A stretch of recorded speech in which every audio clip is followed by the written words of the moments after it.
আজকে অনেক দিন পর আমরা বার্ধক্য ভাতা, বিধবা ভাতা এবং প্রতিবন্ধী ভাতা নিয়ে কথা বলবো, কারণ অনেকগুলো আপডেট একসাথে এসছে এই সমস্ত ভাতার।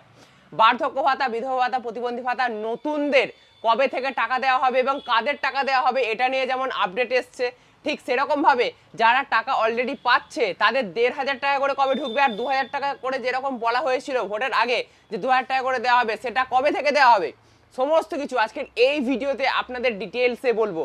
তা কারণ এই সমস্ত নিয়ে আপডেট এসেছে, তাই আপনাদের বলতে পারছি। তো চলুন আজকের এই গুরুত্বপূর্ণ ভিডিওটা শুরু করা যাক। সবার প্রথমে আমি নতুনদের নিয়ে কথা বলছি, যারা বার্ধক্য ভাতা, বিধবা ভাতা, প্রতিবন্ধী ভাতায় গত যে সরকার ছিল সেই সরকারের সময় আপনারা আবেদন করেছিলেন দুয়ারে সরকারের ক্যাম্পে বা সমাজ কল্যাণ দপ্তরে বা বিডিওতে গিয়ে আপনারা আবেদন জানিয়েছিলেন। বর্তমানে আপনারা স্ট্যাটাস চেক করছেন এবং দেখছেন যে ভেরিফাইড, পেন্ডিং, অ্যাপ্রুভাল এরকম হয়তো লেখা রয়েছে। তো সেক্ষেত্রে আপনাদের জন্য একটু দুঃসংবাদ, কারণ মুখ্যমন্ত্রী মানে বর্তমান মুখ্যমন্ত্রী শুভেন্দু অধিকারী কিন্তু জানিয়ে দিয়েছেন গত সরকারের আমলে যে যে আবেদন হয়েছে সেই আবেদনগুলোকে আর গুরুত্ব দেওয়া হবে না।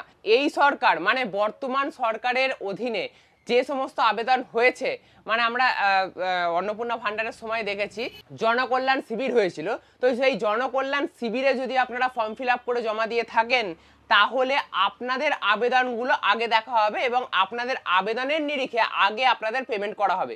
যারা গত সরকারের আমলে আবেদন করে রেখেছেন, অনলাইন পোর্টালে আপনাদের নাম উঠে গেছে, তাদেরকে কিন্তু গুরুত্ব দেওয়া হবে না।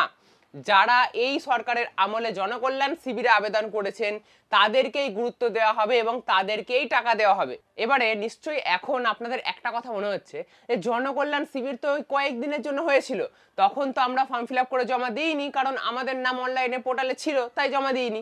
তো এখন যদি আমি জনকল্যাণ শিবিরে জমা দিতে চাই তাহলে আমরা কোথায় জমা দেবো? দেখুন, জনকল্যাণ শিবির খুব দ্রুত বা খুব শীঘ্রই হবে এমনটা কিন্তু মুখ্যমন্ত্রী আশ্বাস দিয়েছেন। আগামী ডিসেম্বর করে বা এই শীতকালে কিন্তু জনকল্যাণ শিবির আবারও হওয়ার সম্ভাবনা রয়েছে। এমত অবস্থায় আপনারা যদি চান তাহলে একবার বিডিওতে বা সমাজ কল্যাণ দপ্তরে গিয়ে দেখতে পারেন তাদের কাছে যে এই বার্ধক্য ভাতা, বিধবা ভাতা, প্রতিবন্ধী ভাতার কাগজপত্র জমা দেওয়া যাচ্ছে কিনা।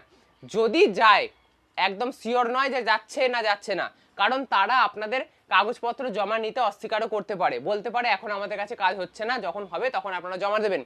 তবে আপনারা একবার ট্রাই মারুন, আপনারা একবার গিয়ে দেখুন যে জমা নিচ্ছে কিনা। যদি জমা নেয় তাহলে অবশ্যই জমা দিন, কারণ এই মুখ্যমন্ত্রী জানিয়ে দিয়েছে কিন্তু যে এই সরকারের আমলে যে সমস্ত আবেদন জমা পড়বে সেই সমস্ত আবেদনকে গুরুত্ব দেওয়া হবে এবং সেই সমস্ত আবেদনের টাকা দেওয়া হবে। নতুন আবেদনের আগে সরকারের যে যে আবেদন করেছেন, এতদিন ধরে একবার, দুবার, পাঁচবার আবেদন করেছেন, সেই আবেদনগুলোকে কিন্তু আগের সরকারের যেহেতু, তাই সেগুলোকে গুরুত্ব দেওয়া হবে না। তাই বারবার বলছি আপনারা যে হোক করে এই সরকারের আমলে আপনাদের ফর্ম ফিল আপ করে জমা দিন। তাহলে বর্তমানে আপনাদের কাজ হচ্ছে বিডিওতে বা সমাজ কল্যাণ দপ্তরে গিয়ে একবার দেখা যে আপনাদের আবেদন জমা নিচ্ছে কিনা বার্ধক্য ভাতা, বিধবা ভাতা, প্রতিবন্ধী ভাতার জন্য। যদি জমা নেয় তাহলে অবশ্যই জমা করে দিন, যদি জমা না নেয় তাহলে জনকল্যাণ শিবিরের জন্য আপনারা অপেক্ষা করুন। জনকল্যাণ শিবিরের সময় আপনারা অতি অবশ্যই ফর্ম জমা দেবেন। আগে যতবারই ফর্ম জমা দেন না কেন, পোর্টালে নাম থাকুক না কেন, তবুও আপনারা কিন্তু এই জনকল্যাণ শিবির যবেই হোক না কেন, আমি জানিয়ে দেবো ভিডিওর মাধ্যমে, তবে কিন্তু আপনাদের এই বার্ধক্য ভাতা, বিধবা ভাতা, প্রতিবন্ধী ভাতার আবেদনপত্র জমা করতে হবে, নাহলে কিন্তু টাকা পাবেন না। আগেরগুলো কিন্তু দেখা হচ্ছে না, আমি বারবার বলছি। আচ্ছা, এখানে একটা প্রশ্ন আপনাদের কাছে আমার রইল, যে আপনারা উত্তর দেবেন এই ভিডিওর কমেন্ট বক্সেই, যে আপনাদের অলরেডি আপনারা ফর্ম জমা দিয়েছেন পশ্চিমবঙ্গ সরকারের কাছেই। হ্যাঁ, সরকার হয়তো অন্য পার্টি চালাচ্ছিল, অন্য দল চালাচ্ছিল, বর্তমান সরকার অন্য দল চালাচ্ছে, সেটা আলাদা হতে পারে, কিন্তু আপনারা পশ্চিমবঙ্গ সরকারের কাছেই আবেদন জমা দিয়েছিলেন। পশ্চিমবঙ্গ সরকারই সেটা ভেরিফিকেশন করেছে এবং আপনাদের নাম পোর্টালে তুলেছে ভেরিফাইড বলে, এবং আপনাদের পেন্ডিং অ্যাপ্রুভাল লেখা রয়েছে, সমস্ত কিছু আপনাদের হয়ে রয়েছে। তারপরেও বলা হচ্ছে যে আপনারা আবার নতুন করে ফর্ম জমা দিন, এই সরকারের আমলে যে যে আবেদনপত্র জমা পড়বে তাদেরকে টাকা দেওয়ার ব্যবস্থা করা হবে। এই কথাটা কতটা যুক্তিযুক্ত বলে আপনাদের মনে হচ্ছে সেটা অবশ্যই কমেন্ট বক্সে কমেন্ট করে জানাবেন। আচ্ছা, এবারে আসি টাকা পয়সার ব্যাপারে। বর্তমান সরকার যখন ভোটের আগে বলেছিলেন, যে প্রতিশ্রুতি দিয়েছিলেন যে যদি তারা ক্ষমতায় আসেন তাহলে বার্ধক্য ভাতা, বিধবা ভাতা, প্রতিবন্ধী ভাতা ২,০০০ টাকা করে দেবেন। তো সেটা কিন্তু বলা হয়েছে এই বাজেটে ১,৫০০ টাকা করে করার কথা, কিন্তু এই ১,৫০০ টাকা করে করার কথা হলেও এখনো পর্যন্ত আপনাদের ব্যাংক অ্যাকাউন্টে ১,৫০০ টাকা ঢোকেনি, ১,০০০ টাকা করে ঢুকছে, তাই তো? কিন্তু এটা আপনাদের জানিয়ে রাখা ভালো, এই সেপ্টেম্বর মাস থেকেই আপনাদের ব্যাংক অ্যাকাউন্টে 1,500 টাকা করে ঢুকবে। তাহলে 2,000 টাকাটা কোথায় গেল? না, 2,000 টাকাটা কোথাও যায়নি। মুখ্যমন্ত্রী জানিয়েছেন আগামী দিনে আস্তে আস্তে 2,000 টাকাও কিন্তু করে দেওয়া হবে। প্রতিশ্রুতি যেটা ছিল সেটাই কিন্তু করা হবে, 2,000 টাকা করেই আপনাদের ব্যাংক অ্যাকাউন্টে দেওয়া হবে। ঠিক আছে, এবারে 2,000 টাকা এখনই কেন দেওয়া হচ্ছে না সেটাও বলা হয়েছে। এখন দেওয়া হচ্ছে না কারণ সরকারের হয়তো কোষাগারে কিছু টান রয়েছে, হয়তো এবারের বাজেটে সেটা সম্ভব হয়নি। আগামী যে বাজেট রয়েছে অর্থাৎ 2027-28-এর যে বাজেট, সেই বাজেটে নিশ্চয়ই এই বার্ধক্য ভাতা, বিধবা ভাতা, প্রতিবন্ধী ভাতার যে টাকাটা সেটা 1,500 থেকে 2,000 টাকা করার একটা ব্যবস্থা করে দেওয়া হবে।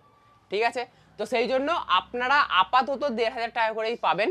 তারপরে সামনের বাজেটে একটা খুশির খবর আসতে পারে এবং 2,000 টাকা করে আপনাদের ভাতা কিন্তু হয়ে যেতে পারে। এটা কিন্তু প্রবল সম্ভাবনা রয়েছে। মুখ্যমন্ত্রী কিন্তু এরকমই ইঙ্গিত দিয়েছেন বা মুখ্যমন্ত্রীর কথা থেকেই কিন্তু এরকমই ইঙ্গিত পাওয়া যাচ্ছে। ঠিক আছে, তাহলে আর কি, হাতে গোনা কয়েকটা দিন রয়েছে এই মাসের। এই মাসটা শেষ হয়ে গেলেই আপনাদের ব্যাংকের অ্যাকাউন্টে ঢুকবে একদম কড়কড়ে 1,500 টাকা, যেটা 1,000 টাকা পাচ্ছিলেন। আশা করব এই 1,500 টাকাটা পেয়ে আপনাদের কিছুটা সুরাহা হবে। আমি আপনাদের জন্য বারবার বলছি বা বলে এসেছি, গত যে সরকার ছিল সেই আমল থেকেই বলে আসছি যে এই বার্ধক্য ভাতা, বিধবা ভাতা, প্রতিবন্ধী ভাতাতে টাকার পরিমাণ বাড়ানো উচিত। কারণ এরা অসহায়, এদের ওষুধ কিনতে হয়, এদের হাত খরচার দরকার আছে, এদের সেরকম কেউ দেখে না, তো এদের টাকার বেশি প্রয়োজন অন্নপূর্ণার থেকে, তাই না? তো এটা আমি আগের সরকার থেকে বলে আসছি, এই সরকারের বেলাতেও বলছি যে এই বার্ধক্য ভাতা, বিধবা ভাতা, প্রতিবন্ধী ভাতাদের ক্ষেত্রে সরকারের একটু বেশি গুরুত্ব দেওয়া উচিত। কারণ এদের টাকার অ্যাকচুয়ালি দরকার। অ্যাকচুয়ালি ভাতাটা কাদের জন্য? যারা দুস্থ, যাদের অ্যাকচুয়ালি দরকার তাদের জন্যই তো। তো বার্ধক্য ভাতা, বিধবা ভাতা, প্রতিবন্ধী ভাতা একদম সেই ক্যাটাগরিতে নাম্বার 1, তাদের টাকাটা দরকার, তাই না? তো সেক্ষেত্রে 1,500 এখন করা হলে আপাতত আপনারা 1,000 টাকা থেকে 1,500 টাকা পেলেও অনেকটা সুরাহা হবে আপনাদের। আগামী দিনে সেটা 2,000 টাকা হলে আরও বেশি সুরাহা হবে এবং আপনাদের হাত খরচাটা একটু বাড়বে বা আপনাদের যে টাকাটা হয়তো দরকার সেই টাকাটা হয়তো সরকার আপনাদের কাছে দেবে এবং আপনাদের সুবিধা হবে আগামী দিনে, এটাই আশা রাখবো। 1,000-এর বদলে 1,500 বা 2,000 টাকা পেলে আপনাদের কতটা সুবিধা হবে না অসুবিধা হবে সেটা অবশ্যই আপনাদের যা যা মতামত সেটা অবশ্যই কমেন্ট বক্সে কমেন্ট করে জানাতে ভুলবেন না। আজকের এই ভিডিও থেকে নতুন যারা বার্ধক্য ভাতা পাবে তারা কিভাবে পাবে, আর পুরনো যারা পাচ্ছে তাদের টাকা কবে থেকে 1,500 2,000 করা হবে, সমস্ত কিছু আজকের এই ভিডিওতে জানানোর চেষ্টা করলাম। যদি কিছু বাকি থেকে থাকে বা যদি আপনাদের আর কিছু প্রশ্ন থাকে তাহলে সেটা আপনারা কমেন্ট বক্সে কমেন্ট করবেন। অনেকগুলো কমেন্ট করতে বললাম কিন্তু পরপর, সবগুলোই কমেন্ট করার চেষ্টা করবেন। আমি আপনাদের কমেন্ট পড়ি, হয়তো সব কমেন্টে রিপ্লাই দেওয়া হয় না, বাট সব কমেন্ট আমি কিন্তু পড়ি। আশা করবো এই ভিডিওটা আপনাদের ভালো লাগবে। যদি আজকের এই ভিডিওটা ভালো লেগে থাকে তাহলে অবশ্যই লাইক করবেন। এরকমই নতুন নতুন আরও ইন্টারেস্টিং ভিডিও পেতে অবশ্যই চ্যানেলকে সাবস্ক্রাইব করে রাখতে ভুলবেন না।